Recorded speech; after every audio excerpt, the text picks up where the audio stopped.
Welcome to Quick Bites, a video series brought to you by the Washington Hospitality Association, highlighting changes coming to the Washington State Food Code on March 1st, 2022.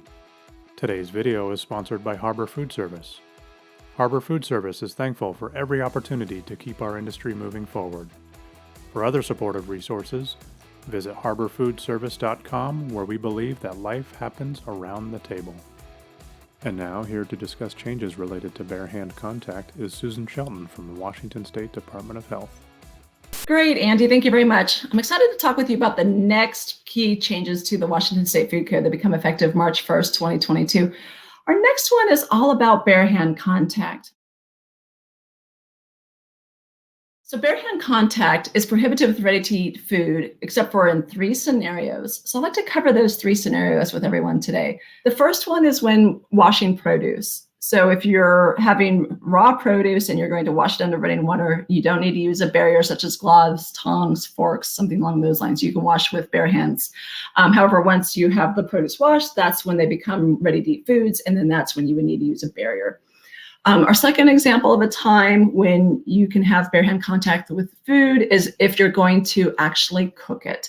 So an example here would be if you have a food such as you're slicing carrots and you're actually going to cook those inside of a soup, or you're going to turn them into a casserole, then you can have bare hand contact with those, which means you don't have to use a barrier such as a tong, a fork, a spoon, or gloves.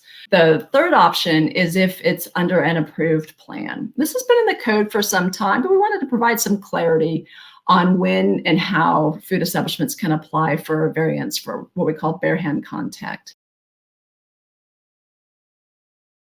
The purpose of the bare hand contact prohibition is actually designed to help ensure that we're reducing the risk of illnesses transmitted from workers when they're sick. So we have a couple ways that we do that. The first one is we really are strict with the employee health, right? Talking to them about making sure that they know when they're too sick to work with food. So we talked about it, symptoms of diarrhea, vomit, jaundice, maybe a doctor diagnosis of one of the big 5 illnesses.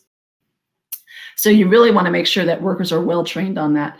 Another way that we actually reduce the risk of spreading bacteria or germs from workers that are ill is we really amp up the hand washing. So in addition to routine hand washing, which is required, which is 20 seconds, then you add another level. You actually add in, maybe you use a hand gel on top of that, or you require that they use a nail brush, or maybe you require some additional, maybe a double hand wash every single time. So whenever you look at bare hand contact, you're looking for ways to reduce the risk of illnesses that are transmitted, so spread from workers onto the food. So again, there are ways that you do that. You do that through employee health, really amping up the requirements, and you also increase the hand washing. And then you can apply for approval to do that with your local health department. So some key points here. In order to apply for a bare hand contact exemption, you have to have a written employee health policy. Okay, in general, you don't have to have a written one, but if you're going to apply for bare hand contact, it has to be in writing. You need to have employees using 2 or more control measures whenever they are doing hand washing. So again, sometimes that is they wash their hands and then they use a hand gel after that. Maybe they wash their hands and they use a nail brush. They have to have something more than just regular routine hand washing.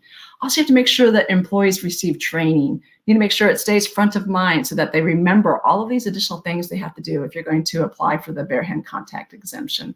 You also need to have hand washing sinks that are located near the workstations where you want them to have bare hand contact. Okay, so you have to provide a diagram for that. On top of that, you have to do a little bit more what we call active managerial control, monitoring for it, making sure that workers are washing their hands the way they're supposed to be washing their hands. Make sure they are remembering and aware of the employee health policy so that they don't come into work if they're just a little bit symptomatic. Right, so you really want to make sure that you're really talking with them and making writing things down as much as possible. And then when you have to correct something, if something does go wrong, you have to document that you actually provided a correction, that you actually fixed it. So again, it's definitely an option, but it's going to take a little bit of additional work. Highly encourage you to review it in the code. You can also reach out to your local health department. On top of that, we also have materials in case you're interested in reviewing it and applying for it going forward. So again, bare hand contact, we really want to make sure you're controlling as many risks inside your facility as possible. Primary way that you're going to do that with employees is watching the employee health policy, hand washing, using a barrier such as tongs, forks, and spoons. But know that you can increase the employee health and the hand washing and request to have the approval for bare hand contact exemption. Be sure to subscribe to our channel for all the latest news and updates impacting the hospitality industry.